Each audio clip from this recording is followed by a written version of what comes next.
Os anúncios do Conselho são os seguintes. Hoje, o culto da tarde será dirigido pelo pastor Pereira Neto. Se Deus quiser, no domingo da semana que vem, que é 21 de dezembro, o culto de manhã será dirigido pelo pastor Pereira.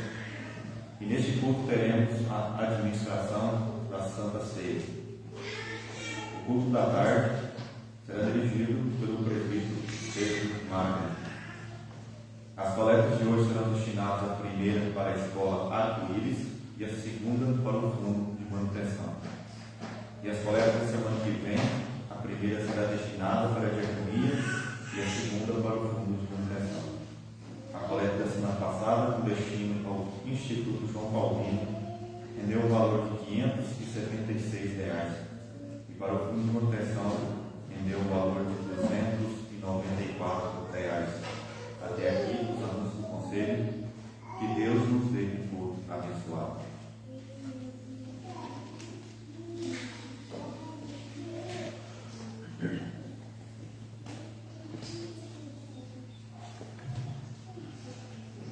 Boa tarde, irmãos e irmãs. O profeta Isaías, capítulo 9, versículo 12, diz assim: O povo que caminhava em trevas viu uma grande luz. Sobre os que viviam na terra, da sombra da morte, raiou. Com confiança e dependência do Senhor.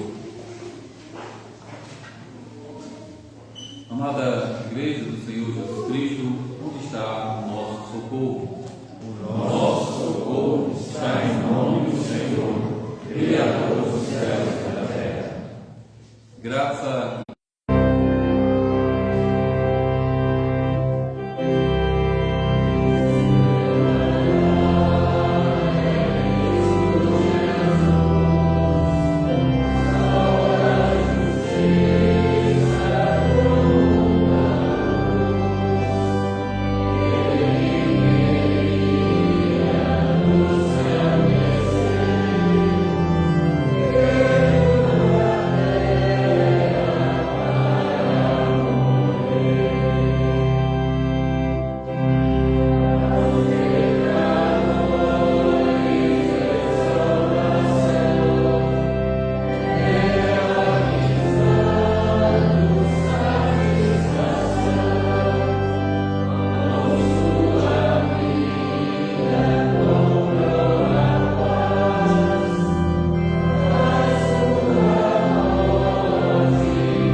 Êxodo capítulo 20, versículos de 1 a 17. Êxodo capítulo 20, de 1 a 17. Assim está escrito: E Deus falou todas estas palavras: Eu sou o Senhor, o teu Deus, que te tirou do Egito, da terra da escravidão. Não terás outros deuses além de mim. Não farás para ti nenhum ídolo, nenhuma imagem de qualquer coisa no céu, na terra ou nas águas debaixo da terra. Não te prostrarás diante deles, nem lhes prestarás culto, porque eu, o Senhor, teu Deus, sou Deus zeloso, que castiga os filhos pelos pecados de seus pais, até a terceira e quarta geração daqueles que lhe desprezam. Mas trato com bondade até 1000 gerações aos que me amam e obedecem aos meus mandamentos. Não tomarás em vão o nome do Senhor, o teu Deus, pois o Senhor não deixará impune quem tomar o seu nome em vão. Lembra-te do dia de sábado para santificá-lo. Trabalharás 6 dias e neles farás todos os teus trabalhos. Mas o 7º dia é o sábado dedicado ao Senhor, o teu Deus. Nesse dia não farás trabalho algum, nem tu, nem teus filhos ou filhas, nem teus servos ou servas, nem teus animais, nem os estrangeiros que morarem em tuas cidades. Pois em 6 dias o Senhor fez os céus e a terra, o mar e tudo que neles existe, mas no 7º dia descansou.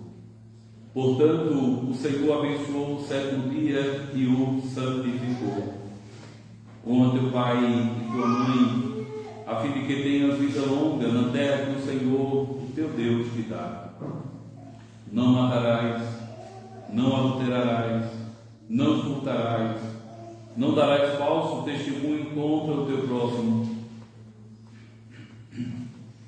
não cobiçarás a casa do teu próximo, não cobiçarás a mulher do teu próximo, nem seus servos ou servas, nem seu boi ou jumento, nem coisa alguma que lhe pertença. Amém. Em resposta à lei do Senhor, nós fazemos confissão de pecados. Nós vamos fazer isso cantando o Salmo 51.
Senhor nosso Deus, bondoso, eterno e misericordioso Pai que está no céu, chegamos perante Ti mais uma vez neste santo dia para Te dar o louvor, a honra e a glória da qual o Senhor é digno.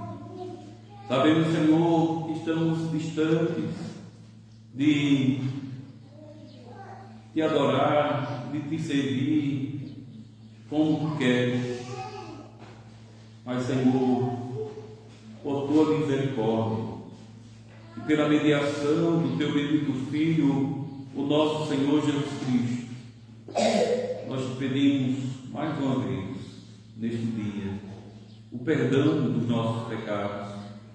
Pedimos que o Senhor nos purifique por meio do sangue do nosso Senhor Jesus Cristo. E que, ó Deus, Deus transforme nossas vidas, as nossas mentes, os nossos corações, segundo a Tua palavra e para a Tua glória, Senhor. Pedimos, ó Deus, recebe o nosso culto, recebe o nosso louvor, recebe a nossa adoração. Não somente pelos méritos de Jesus Cristo.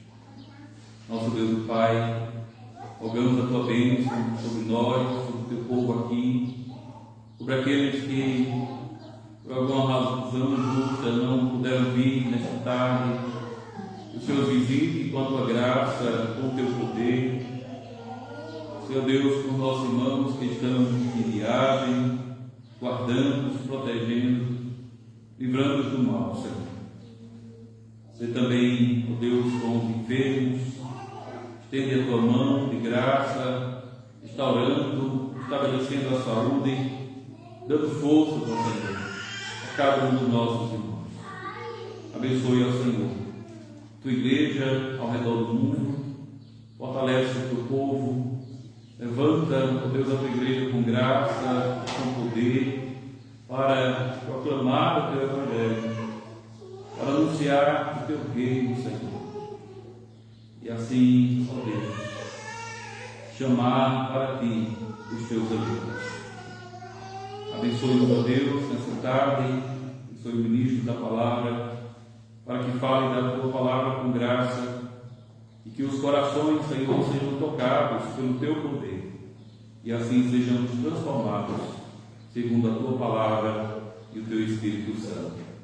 Nos abençoe, ó Senhor, nesta tarde.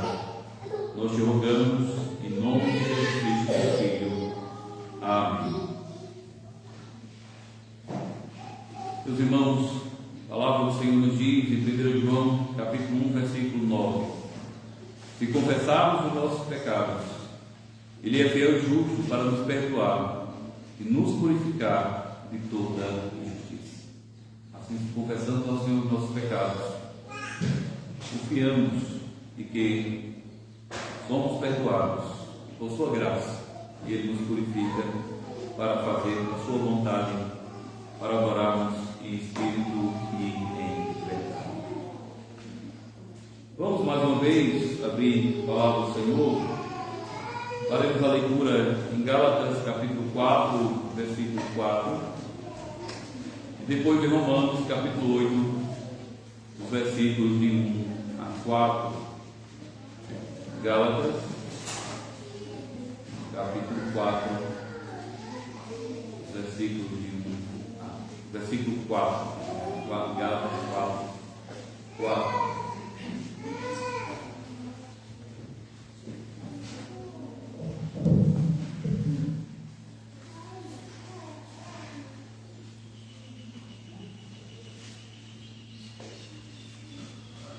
Hoje olharemos também para o dia do Senhor 14.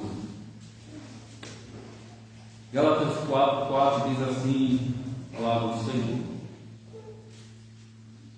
mas quando chegou a plenitude do tempo, Deus enviou seu Filho, nascido de mulher, nascido debaixo da lei. Agora vamos voltar para Romanos, capítulo 8, dos versículos de 1 4.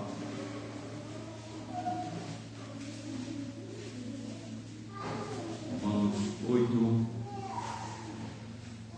de 1 a 4, diz assim a palavra de Deus: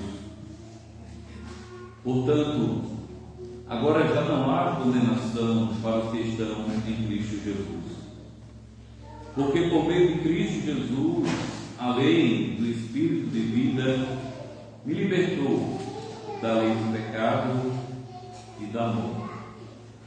Porque aquilo que a lei fora incapaz de fazer, por estar enfraquecida pela carne, Deus o fez, enviando seu próprio Filho, à semelhança de homem pecador, como oferta pelo pecado.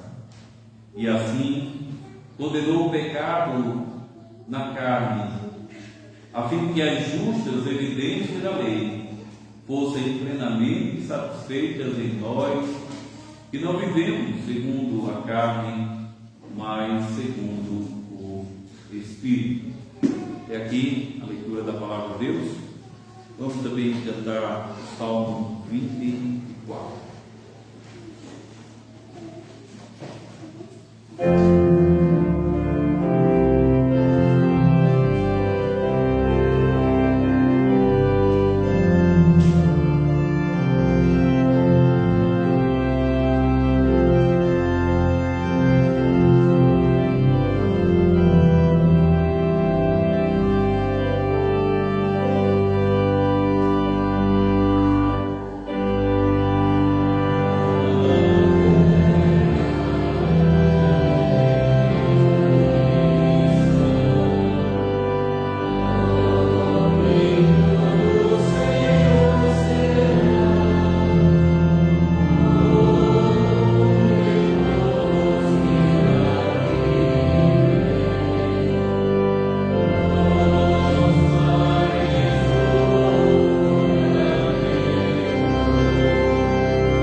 no domingo 14, cabeceiro de Heidelberg.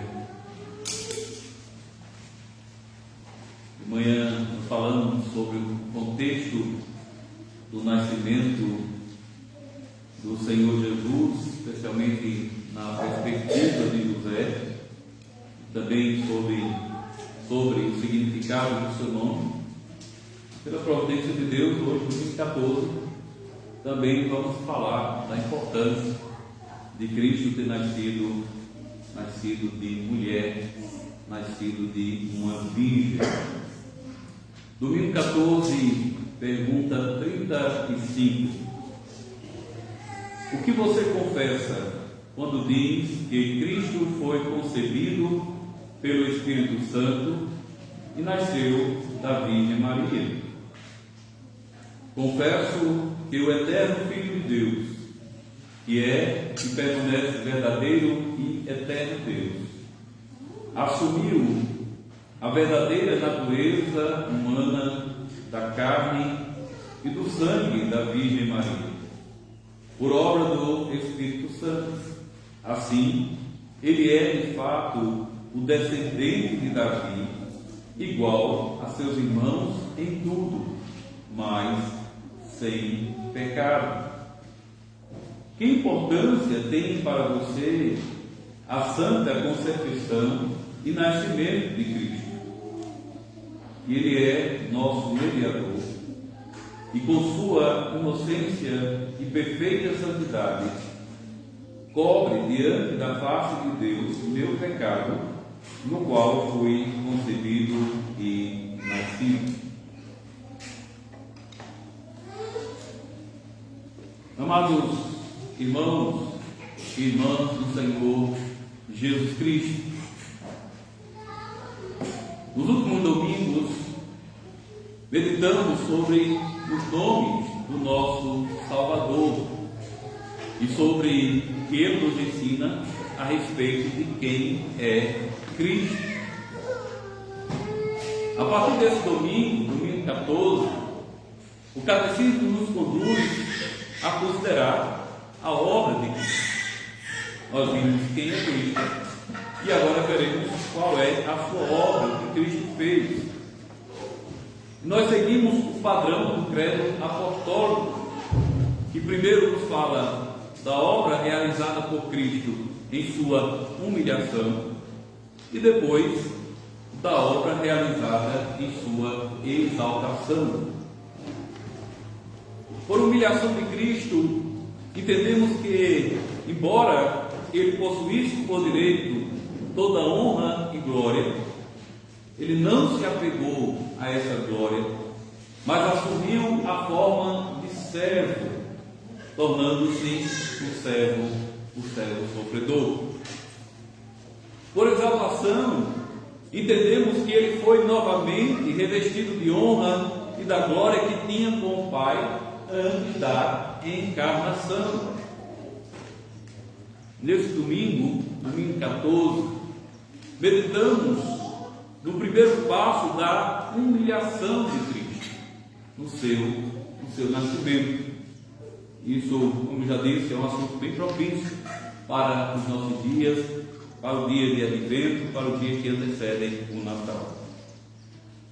Quando falamos de Jesus, falamos de nascimento, pois ele foi verdadeiro homem, nascido de mulher. Quando falamos do Filho de Deus, falamos de encarnação, pois o Filho eterno não nasceu, mas assumiu a natureza humana. Encarnar significa tornar-se carne.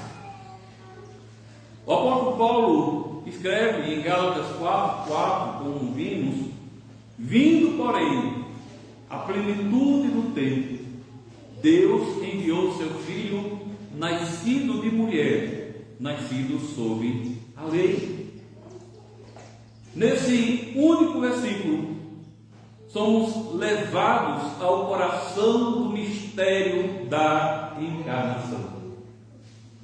O Filho eterno foi enviado pelo Pai, assumiu nossa humanidade e se colocou debaixo da lei para nos resgatar.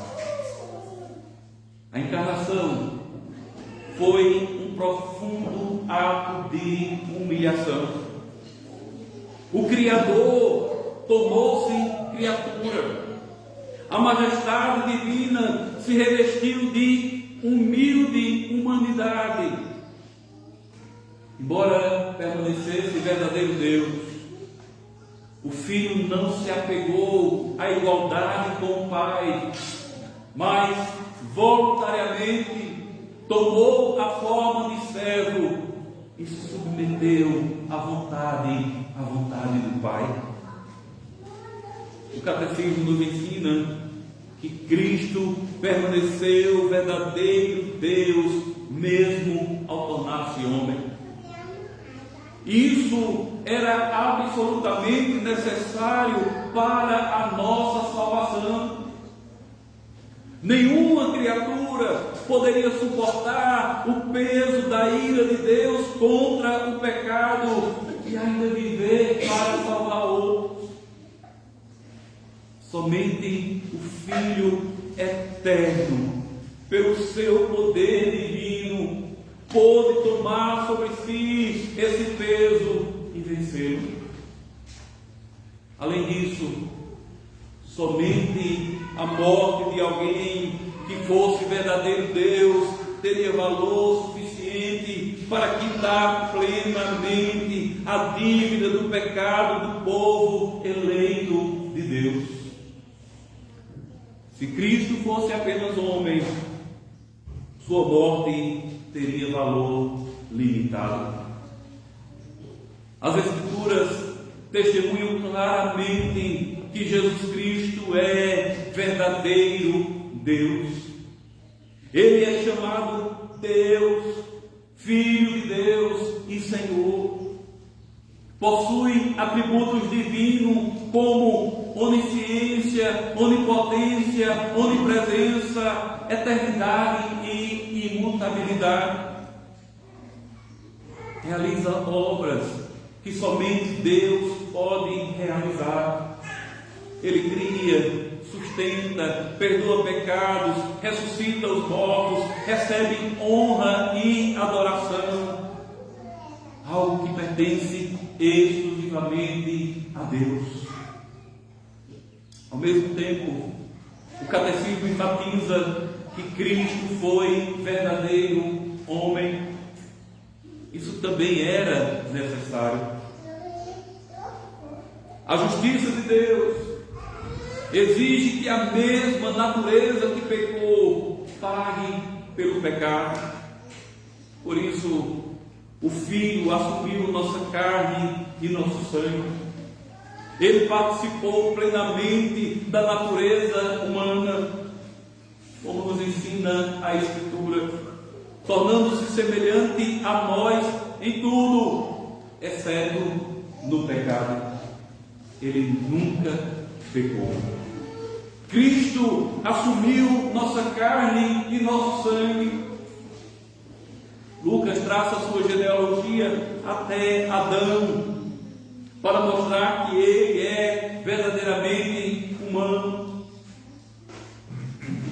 Hebreus capítulo 2, versículo 14 declara: portanto, visto que os filhos são pessoas de carne e sangue, ele também participou dessa condição humana, para que por sua morte derrotasse aquele que tem o poder da morte, isto é, o diabo.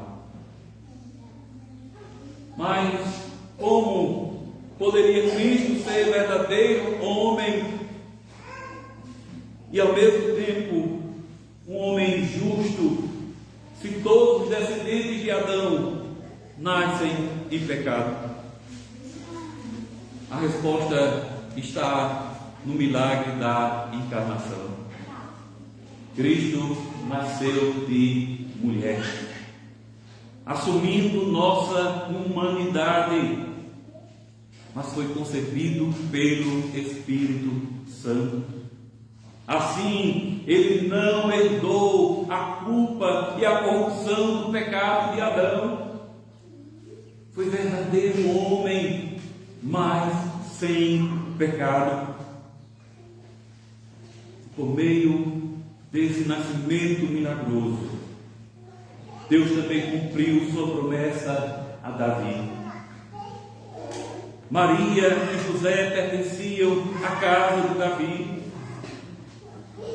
Legalmente, Jesus é o herdeiro do trono davídico. Ele é nosso mediador e também nosso rei eterno, cujo reino não terá fim. O catecismo, então, dirige-se ao coração do crente e pergunta: que benefício recebemos do fato de Cristo ter sido concebido e nascido sem pecado? E a resposta é profundamente consoladora. Cristo é o último Adão. Assim como o primeiro nos representou na queda, Cristo nos representa na justiça. Sua santidade, pureza e obediência são imputadas a nós, são transferidas a nós. Deus não nos vê mais em Adão, mas nos vê em Cristo. Isso traz grande consolo à igreja e também aos pais cristãos. Por natureza, nossos filhos são concebidos e nascidos em pecado, sujeitos à condenação. Contudo, pela graça de Deus, em Cristo, eles são santificados. Assim como houve um nascimento miraculoso em Belém, há também um novo nascimento operado pelo Espírito Santo no coração dos pecadores. Uma nova vida é concebida e somos transformados para que a santidade de Cristo resplandeça cada vez mais em nós. Irmãos e irmãs, o nascimento virginal do nosso Senhor Jesus Cristo não foi apenas um milagre divino e um mistério profundo. Mistério este que não somos chamados a explicar plenamente, mas confessar com fé humilde. Ele foi também uma necessidade. Desde a queda, o homem passou a gerar filhos segundo a sua própria semelhança. Todos nós entramos neste mundo carregando a imagem do primeiro Adão. Somos concebidos e nascidos em pecado, e o pecado gera pecado, como ensina a Escritura. Carne gera carne.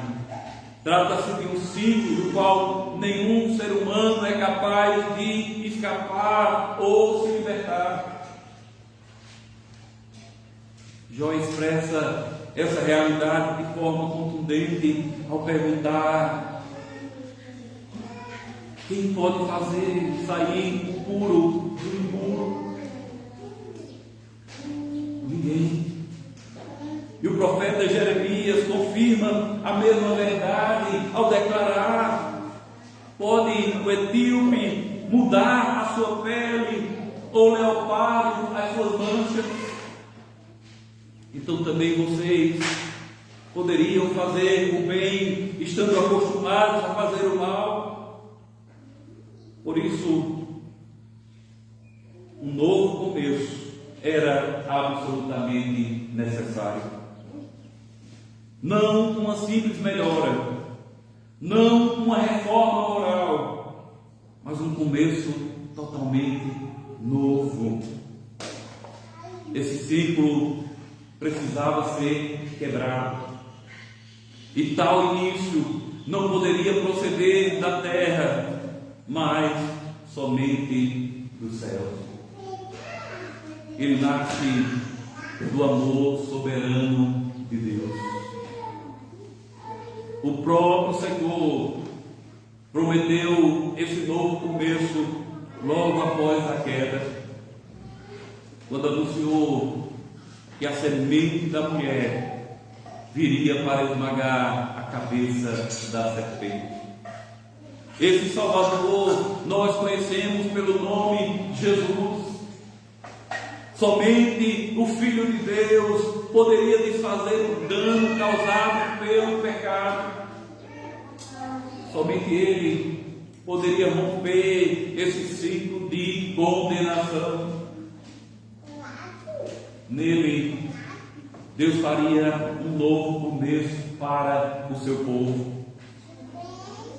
E como semente da mulher, Ele é verdadeiro homem, filho de Adão como nós, e ao mesmo tempo filho de Davi, pois foi da casa de Davi que o mediador prometido deveria vir. Talvez isso nos pareça óbvio, talvez pensemos que nada disso seja novo. No entanto, é importante perguntarmos como costumamos compreender a encarnação de Cristo. Em geral, ligamos imediatamente a sua humanidade à cruz, e com razão. Cristo precisou assumir a nossa carne para sofrer e morrer em nosso lugar, carregando em seu corpo e em sua alma a justa ira de Deus contra o nosso pecado. Mas, amados irmãos e irmãs, essa não é a totalidade da obra de Cristo. Ele não veio apenas para morrer por nós, Ele veio também para viver por nós. Nosso mediador precisava cumprir perfeitamente a lei de Deus. Ele precisava viver uma vida inteira de obediência santa. A obediência ativa de Cristo. É precisamente nesse ponto que o domingo 14 do Catecismo concentra a nossa atenção. Por isso perguntamos, por que Jesus precisava nascer de Maria, assim como todos nós nascemos de uma mãe humana? Porque Deus não poderia simplesmente ter o criado como criou Adão no princípio. A resposta é clara. Somente assim Ele poderia participar plenamente da nossa carne e do nosso sangue. Somente assim Ele poderia ser verdadeiramente um de nós.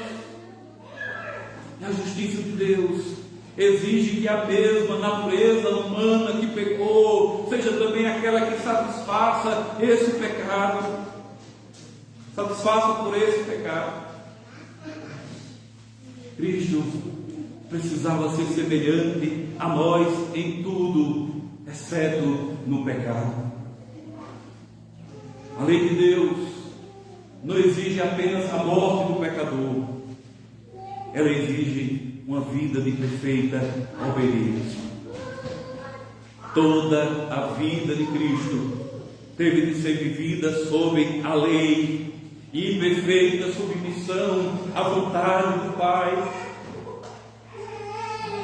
Ele precisou viver exatamente como o homem foi criado para viver, algo que nenhum de nós jamais conseguiu fazer. Isso é de grande importância para a nossa fé e para o nosso conforto, pois a condenação não recai sobre nós apenas porque morremos, mas porque somos incapazes de viver em perfeita santidade diante de Deus. É por isso que Cristo nasceu como um verdadeiro homem e ao mesmo tempo Ele é diferente de nós, pois Ele nasceu sem pecado. Por essa razão, o novo começo precisou alcançar até a sua concepção e o seu nascimento. O pecado é algo externo a nós. Ele está entranhado em nossa natureza. Somos concebidos em pecados e nascemos sob condenação. E é por isso que Cristo começou exatamente onde todos nós começamos, no ventre de Maria. Contudo, Ele não foi concebido por homem, mas pelo Espírito Santo, para que a cadeia do pecado fosse quebrada. Assim, Ele pôde viver uma vida perfeitamente santa, em total conformidade com a lei de Deus. Como nos ensina o apóstolo Paulo em Gálatas 4:4, Ele nasceu sob a lei. Ele se colocou voluntariamente na mesma condição em que todos nós estamos desde o princípio, debaixo da lei de Deus, uma lei que nos acusa, nos condena e exige a nossa morte, porque a transgredimos continuamente. Mas aqui está o consolo do Evangelho. Quando pela fé somos unidos a Cristo, a lei já não nos condena mais. A santa concepção de Cristo, o seu nascimento sem pecado e toda a sua vida de perfeita obediência são imputados a nós. Deus não nos vê mais em Adão, mas em Cristo. É isso o que o nascimento virginal nos assegura. Por isso, ele não foi apenas um milagre admirável, foi absolutamente necessário para a nossa salvação. Amados irmãos e irmãs, na plenitude do tempo, Deus enviou o seu Filho, verdadeiro Deus e verdadeiro homem, humilhado por amor, nascido de mulher, nascido sob a lei, para nos redimir e nos tornar filhos de Deus. Aqui está o fundamento da nossa fé, o consolo da igreja e a esperança dos pecadores. Vindo à plenitude do tempo, Deus enviou o seu Filho, e porque Ele veio, a redenção, a adoção e vida eterna. Amém. Vamos responder a esta palavra cantando o hino 67, Ó vinde fiéis. Em resposta à obra de Cristo, nós o adoramos pelo que Ele é.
estrofe nos traz uma verdade maravilhosa. Diz que nos céus os anjos adoram em coro e todos na terra lhe rendem louvor. Isso traz uma verdade de que nos fala o capítulo 12 de Hebreus, quando diz que nós chegamos a um monte santo de Sião, a Jerusalém celestial, a cidade do Deus vivo. Chegaram milhares e milhares de anjos em alegre reunião, a igreja dos primogênitos, cujos nomes estão escritos no livro dos céus. Isso nos diz, meus irmãos, que no culto, nós, pecadores, e que somos mais agraciados do que os anjos, porque temos um mediador pelo qual nós temos o perdão dos pecados. Mas nesse momento os anjos, nós nos unimos aos anjos em louvor e adoração ao Senhor. Isso é maravilhoso, não é? O poeta cantou que há anjos subindo e descendo deste lugar, e de fato há, mas a coisa mais gloriosa é que nós estamos na presença do Senhor, o Criador dos anjos, do nosso Criador, do nosso Salvador. Meus irmãos, nesse momento nós temos a oportunidade também de honrar o Senhor com as nossas ofertas, com aquilo que temos recebido do Senhor. Também nós apresentamos ao Senhor para o serviço do reino de Deus. Depois nós vamos cantar ainda o hino 69, o hino já natalino, né? E assim nós também vamos louvar ao Senhor, cantando sobre o nascimento dele.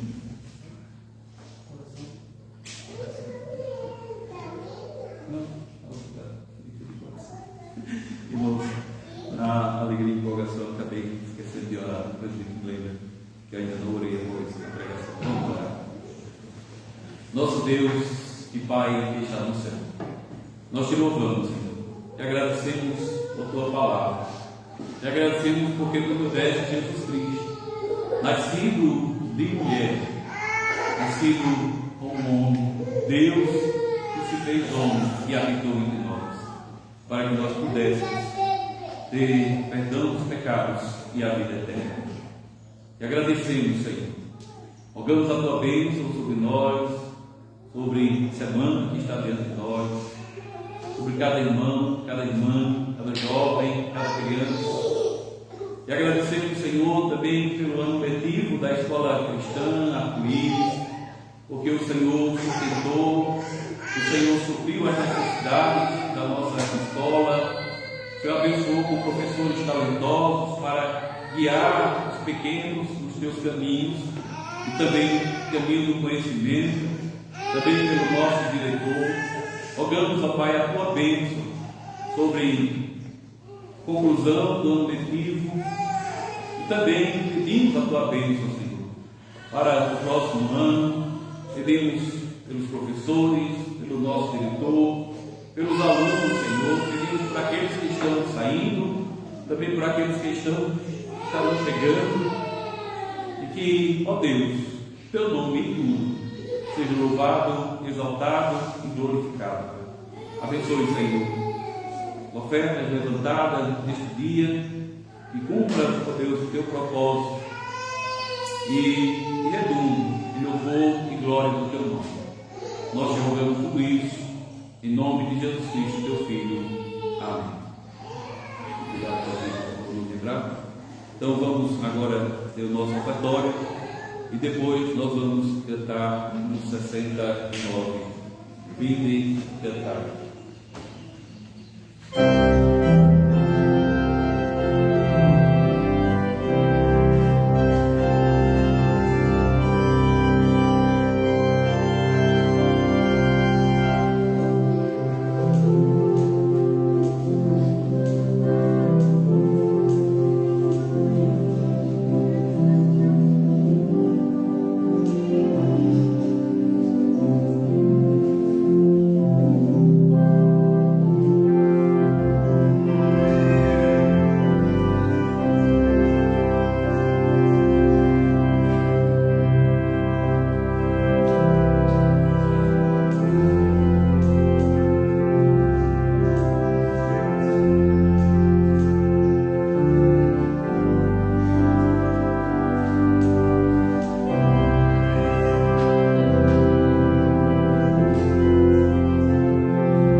Recebam a bênção do Senhor.